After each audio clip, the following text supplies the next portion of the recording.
السلام علیکم ناظرین۔ لیزی کو دنیا کی بدصورت ترین خاتون کہا گیا۔ اس پر لاکھوں میم بنائے گئے۔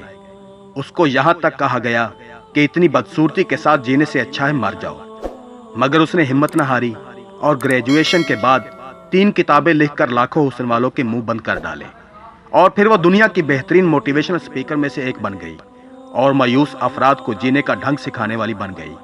اسی طرح عالم اسلام کی مشہور شخصیت جاحظ بھی تھے۔ جاحظ اعتقاداً معتزلی تھا اور انتہائی بدصورت تھا، مگر انتہائی ذہین۔ جتنا بدصورت تھا اتنا ہی عظیم عالم تھا۔ جاحظ کی بدصورتی کے بارے میں کہا گیا، اگر خنزیر کو دوبارہ مسخ کیا جائے تو پھر بھی وہ جاحظ سے کم بدصورت ہوگا۔ کسی نے جاحظ سے پوچھا، آپ کبھی شرمندہ ہوئے؟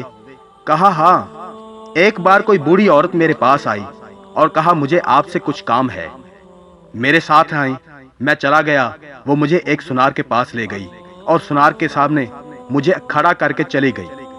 میں نے سنار سے پوچھا، میرے لائق کوئی حکم؟ کہنے لگا، یہ بوڑھی عورت مجھ سے تقاضا کر رہی تھی میں اس کو شیطان کی مورتی بنا کر دوں۔ میں نے کہا، شیطان کو دیکھا نہیں؟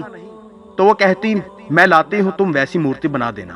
پھر وہ آپ کو ساتھ لے آئی اور کہا، ایسا ہوتا ہے شیطان۔